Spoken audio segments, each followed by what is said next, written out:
Mangwanani akanaka vedare tinokugamuchirai zvekare kune chimwe chirongwa pano paZim, Facebook Secrets and Confessions. Tadzoka zvekare nemamwe mamessages. Regai tibva tapinda mumamessages edu atadzoka takakubatirai. Message edu yekutanga yakamira sekudai so.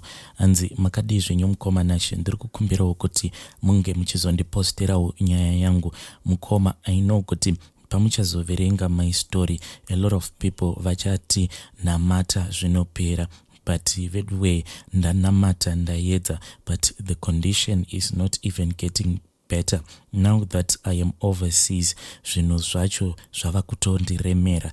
Ndava kutongopona nekupota ndichizvizora salt paya pandinenge ndava kunorara, kana kuti paya pandinoona as if mumba mandinenge ndakarara munenge mapinda munhu, ndinobva ndazomuka kana ndazopiwawo mukana wacho wekuti ndinge ndichimuka, then ndinobva ndatora kagaba kesalt ako kanogara kari padhuze nemubhedha wangu.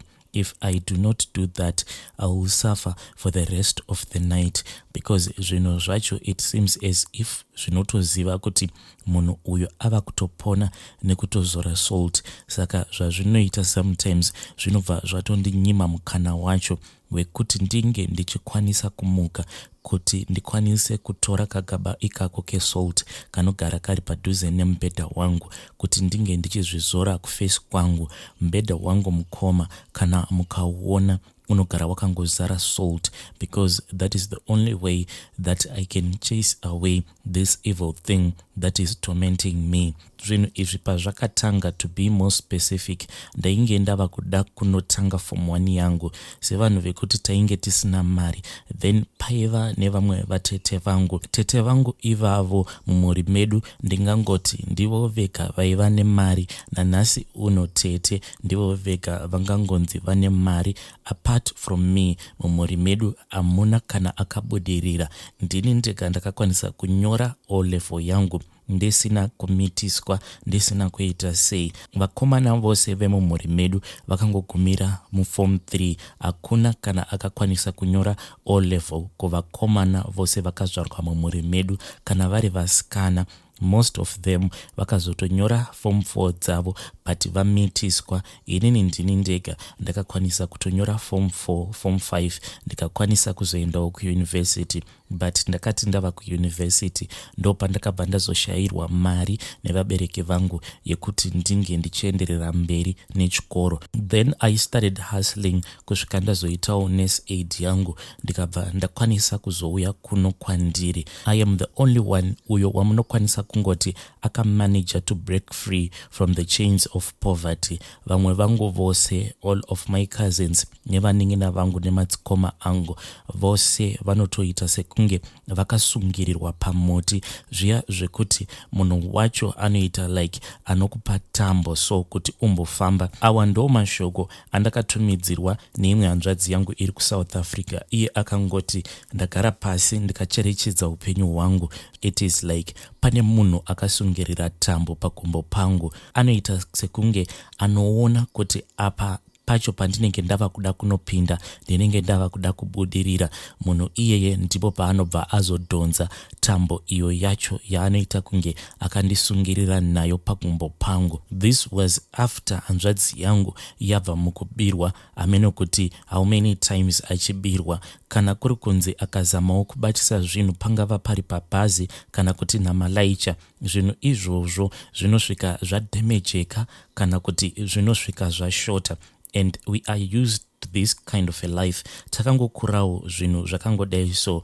As for my parents, taitoti paya kana vakatenga something new, chinhu ichocho within 2 months chinenge chasakara. I still remember kuti baba vangu vakambosacrifice ndokubva vatengawo TV, but TV iyoyo yavainge vakatenga yainge iri black and white. The reason why vakazoita that sacrifice yekuti vange vachititengerawo TV kunyange zvayo yainge iri black and white, it was because vainge vanzwa hanzvadzi yangu ichitukwa nevamwe amai vepa next door, because aiwanzo kuenda kunoonawo macartoon nevana vepa next door. Saka vakabva vangonzwa hanzvadzi yangu ichitukwa kusvika vazosacrifice kuti vange vachitengawo TV iyoyo, even though it was a black and white TV, but mukoma TV iyoyo, it didn't even last for a very long time. Yakangomuka one day ichiramba kuita on. Ende zvinhu izvi mukukura kwedu zvinhu zvekuti tainge tatozvijaira kuti if we buy something brand new, chinhu ichocho chinongofa. Ende kuti unge uchinzi unoshandisawo something for a very long time, hunge watotenga chinhu chinenge chiri chekudhara kana kuti something that will be second hand. Pandakauya kuno ku-UK, I thought kuti zvese izvi I had left it behind in Africa, but now kana mukapinda muimba macho mandinogara, I was lucky enough kuti muimba macho mandakapinda, the furniture that I found, it was still okay in the apartment macho mandinogara. But mukoma, it's like maoko angu chaiwo anomara, because kana mukatarisa furniture yacho iri kungosakara so. And I am so clumsy zviya zvekuti if I buy something new, chinhu ichocho chinotongofa. Ndinokwanisa kuzongochidonhedzera pasi, ende kudonha kwachinoita pasi, unlike other people zviya zvekuti unodonhedzawo phone wotoisimudza wobva waona kuti inenge isina kana crack or anything. But inini, if I make that mistake yekuti ndinenge ndadonhedzera something pasi, chinhu ichocho chinobva chatsemuka. Now I have used about 4 phones kubva zvandakasvika kunoko, ende mafoni ose iwawo last for more than 4 months ndinenge ndatoidonhedza phone iyoyo. Recently I went, then I got another phone iyoyo mukoma ndakangoishandisa for about 3 days ndokubva yangodonha. Ndainge ndichitoshandisa phone iyoyo iri pachaja, so by the time that I placed it down, pane zvandainge ndava kuda kuenda kunotora kukitchen. Pakunosimuka paya I didn't notice kuti ndainge ndichitokweva phone zvese necharger. Phone iyoyo yakangodonha, but I had just placed it on top of the couch, but kungobva pamusoro pecouch ichienda pafloor, then the screen got separated from the phone. Zviya zvekutoti kunyange ukada kuenda kunoirepair phone yacho, you'll just see kuti this thing, it is going to cost me a lot of money. Zviri nani kuti ndinge ndichingotenga imwe phone. Growing up mukoma, tainge tichingonzwawo like makuhwa, especially kana kuri kunzi vamwe vatete vangu vakauya. Sometimes vaibva vatanga kuzotaura na daddy na mama vangu, but isusu sevana tainge tichingofungidzira kuti vaiva that mentality yekuti kana uri poor and kana mumuri muine munhu anenge akabudirira, maybe munobva mazotanga kumuvenga. So I used to say kuti this is just a poor man's mentality yekuti ndinoroyewa.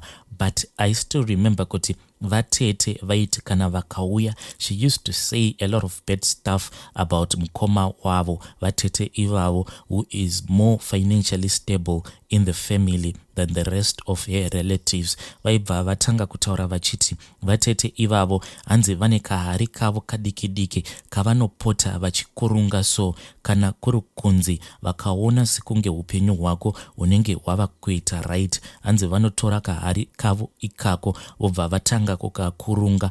Ende kana vakagara vakurunga kahari kavo ikako, hanzi make sure kuti there is nothing that you will do that will succeed in this life. Saka vatete vangu ivavo vaigara vachingonyeya vatete vedu ava vane mari dzavo, ndainge ndakavavenga. But now that ndakura, I am asking myself a lot of questions kuti zvainge zvichitaurwa navatete vaya vakazoshaika chainge chiri chokwadi here, because ivo vatete vaingoti kana vakauya vaibva vatanga kurangaridza dete vangu kuti do you still remember kuti ningi akafa musi wakati, ningi akafa musi wakati.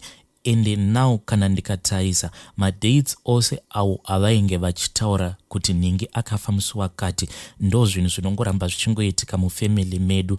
Vanhu avafi like sezvinoitika kune dzimwe mhuri kuti mwedzi wakati ndo mwedzi wekuti mumhuri imomo munenge muchifiwa. Isusu zvinoitika kumufamily kwana daddy vangu, vanhu vanongofa madates akafanana, kana kuri kunzi matombstones avo akaiswa paside nepaside, wega unotoshamisika.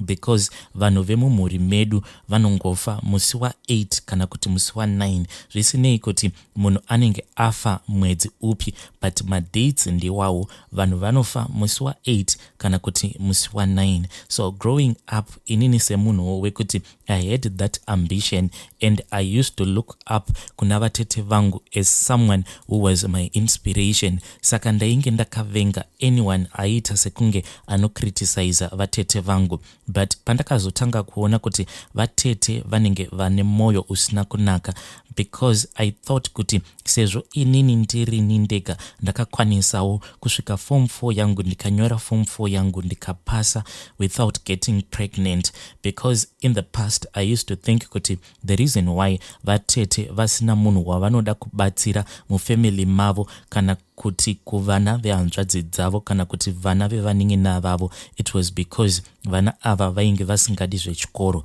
So inini sezvo ndainge ndiri munhu aigona stereki kuchikoro, I thought kuti maybe kana ndikakwanisa kunyorawo ndikapasa form 4 yangu mune zvakanaka, pandinenge ndava kuzoendawo kuform 5 vatete vachakwanisa kuzondibatsira. But I got the shock of my life, because at that time ndakabva ndatoenda ndikanoshanyira vatete vangu. Panguva yacho iyoyo vainge vachiri nurse, she had not yet retired. Pandakaenda kunovaona ndichitsvakawo rubatsiro, because my parents, they needed money yekuti ndinge ndichienda ku O level. I don't know why I kept on going kuna vatete, because apo pandaifanira kuti ndinge ndichitanga form 1 yangu ndainge ndakatomboenda kuna vatete ndichitsvakawo rubatsiro, but vatete vainge vasina kana kumbondibatsira apo pandainge ndakaenda kunovakumbira, even though vakandinyima mari iyo yandainge ndaenda kunovakumbira kumba kwavo, but vakabva vandiudza kuti chimbomira kuenda kumba ndizoenda newe kumba kwangu. From that day mukoma, ndingangoti ndo pandakatanga kuita dambudziko remadzikirira. Ndakati ndazoenda navo kumba kwavo ndakarara, ndakatonyatsokuvaona vatete vangu vachipinda muspare room umo mandainge ndakarara, muspare room memwana wavo ndainge ndakarara nemwana wavo. Saka inini ndainge ndakarara kumapeto kwembedha, mbedha wacho on the other side wainge wakagumana nemadziro, ndokwainge kwakarara mwana wavo. Then inini ndainge ndakarara on the other side rekuti kana munhu akapinda muspare room imomo, kana paine zvaainge achida kutanga kuita, aibva atanga aita zvinhu izvozvo pandiri, since I was sleeping on the other side of the bed, not facing the wall. Ndakanyatsokuona vatete vachipinda muspare room imomo mandainge ndakarara nemwana wavo, but vatete vainge vasina kupfeka, vainge vakangomonera kamwe kainge kakaita kajira, but it was like kajira ikako kainge kari see through, kari kadiki diki, but I didn't even have the strength yekuti ndinge ndichisimudza musoro wangu, because what I was feeling, it was like pane munhu ainge atora simbi inorema like njanji, so ndokubva aiisa pamakumbo pangu. Imwe yacho simbi yaita sekunge yainge yakaiswa pachest pangu. Ndo zvega zvandakangoona, ndakangoona vatete vachipinda muspare room imomo vasina kupfeka, then the whole scene just disappeared. Kubva zvandakazobva kumba kwavatete ndo pandakabva ndazotanga kuita maproblems iwawo ekuti sometimes ndinokwanisa kubatwa nemadzikirira 3 to 5 times in a single night. Sometimes I can only sleep peacefully for only 3 kana kuti 4 hours in one night. The rest of the hours ndinenge ndichingotambudzika. Kunamata ndinotombozama kunamata, but there is nothing that is changing in my life. Saka izvi zvinhu zvemadzikirira hakusi kunzi zvinoitika kwandiri. Even my dad, he suffers a lot from madzikirira iwawo, ende zvadhedhi zvitori worse, because vanongoti kana vakarara so kana ari masikati vanotoavoida kuti vange vachirara, because if he falls asleep dzikirira racho rinovabata. Paya pavanozomuka sometimes vanozototanga kutokachidzwa zvekutorakidza kuti pane munhu anenge akavadzipa. But from all of my relatives avo vane problem iyi yekuita madzikirira, ndini ndega ndinongoona munhu wacho uyo anoita achitidzipa paya patinenge takarara, even though the face is not clear, but munhu uyu ndinogara ndichingomuona, ende munhu wechikadzi wechikuru. Saka ndakati ndazoenda kumba kwavatete apo pandainge ndapasa form 4 yangu, ndainge ndakatobatawo results angu, thinking kuti she was going to be excited kuti I was the first one uyo ainge abreaka that chain yekuti mwanasikana wose wemudzinza kana ava kuda kunonyora form 4 it's either anotizira kana kuti panongoitika zvimwe zvinhu zvekuti asazokwanisa kunyora form 4 yake. Ndichinosvika kuya at that time vatete vainge vachiri nurse, saka vakabva vazoenda neni kune imwe office ndokubva vatora results angu. But pavakatora results angu mukoma vakaita sekunge vainge vavhunduka, like pachiya pacho pavainge vakagara semunhu ainge abayiwa, because vakangovhunduka so ndokubva vangokandira results angu pasi, vakabva vatoti congratulations, ndokubva vatobuda muoffice imomo, ndokubva vandisiya ndiri muoffice imomo umo mavainge vati tinge tichienda kunotaura. Pavakazodzoka ndokubva vazondipa mari, ndikangoti ndiyo yega mari yavakandipa muupenyu hwangu. Mari iyoyo yavakandipa yainge iri $10, ndokubva vanditi ndinge ndichizodzoka nekuti vainge vachida kundibatsira nemaschool uniforms nemaschool fees. Vakanditi chimboenda unotsvaga chikoro icho chaunoda kuti unge uchizoenda kunodzidza for your form 5. Saka ndakatodzokera kumba ndichifara, even that $10 ndainge ndichiri nayo, but ndakati ndichinosvika kumba my mom vakabva vanditorera $10 iyaya vakabva vaiisa musalt. Mama pavakanditorera mari iyoyo I didn't even understand. Hapana kana kuzombotora 3 hours tichitonzwa knock padoor. Vainge vari vatete vainge vauya kumba kwedu. Even vatete pavakazoenda tega takatosara tichitobvunzana kuti why all of a sudden vatete vainge vasarudza kuuya kumba kuzotishanyira. Apa vakabva vangogara for only 20 minutes ndokubva vatooneka vachiti vava kuenda. Apa vatete vaiva munhu wekuti vaisashanyira hama zvekudaro, but on that night vakangokaruka vauya kumba kwedu ndokubva vaenda vasina kana kumbotaura icho chacho chavainge vawira. From there on mukoma takatambura zvekuti mumba chaimo mari yataikwanisa kungobata yainge ingori mari yekuti tingotengawo zvitsunami. We were only living from hand to mouth. Izvi zvakabva zvazondipa simba rekuti ndirambe ndichingoshingirira needucation yangu, because I saw how my parents suffered. But unfortunately ndakazoti ndava kuda kuenda kuuniversity vabereki vangu ndo pavakabva vazondishayira mari, ndikabva ndazotanga kuitawo macourses angu awo akazoitawo kuti ndinge ndichizouyawo kuno kuUK. But now that I am here mukoma I can see kuti zvinhu izvozvo it seems as if zviri kungonditeverera. Zvanhasi mukoma ndiri kungotsvakawo advice yekuti madzikirira awa angapedzwawo nei, because I have suffered a lot. Hausi upenyu hunonakidza, and this whole thing ndo zviri kukonzeresa kuti ndisaita deep into my relationships. Ndava kungoita zviya zvekungodata, because I don't want a situation whereby kana ndikazotanga kuita get serious with a man that I'll be dating, munhu obva azoshamisika kuti why is it munhu uyu paanorara anotanga azvizora salt pamuviri pake, because mukoma I guarantee you kuti kana ndikasazvizora salt handirare musi iwoyo akurarwi. Ende ndinogara ndichitongosekwa nemuroora wangu, because zvinoitika kwandiri ndo zvinoitika zvekare kune hanzvadzi yangu murume wake. Iye anotogara achitoti vatete kuno kana budhi venyu vakasazora salt akurarwi, munhu anenge achiita kukika. Vedare please ndiri kukumbirawo kuti muge muchindibatsirawo. I know kuti a lot of people will say pray everything is going to change, but kana munhu achikuudzai kuti ndanamata kubva ndiri form 1 ndainge ndichingonamata, but dambudziko iri harisi kuda kupera, please ndibatsireiwo. Kana kuinewo vanhu vanoziva kuti dambudziko iri riri kuti affecta as a family remadzikirira ringapedzwawo sei, please ndibatsireiwo. I am willing to do anything. Vedarendo message endakatumidzirwa navahanzvadzi vedu. Zvakangooma hazvo vedu we, hanzi dambudziko remadzikirira. Ndiri munhu wekuti ndinogara ndichingovhiringwa nemadzikirira. Please ngatitaurei navo vahanzvadzi vedu ava mucomment section. Zvakangooma hazvo vedu we. vedare ndo meseji yandakakubatira. Ngatisanganei zvekare mune zvimwe zvirongwa zvinotevera.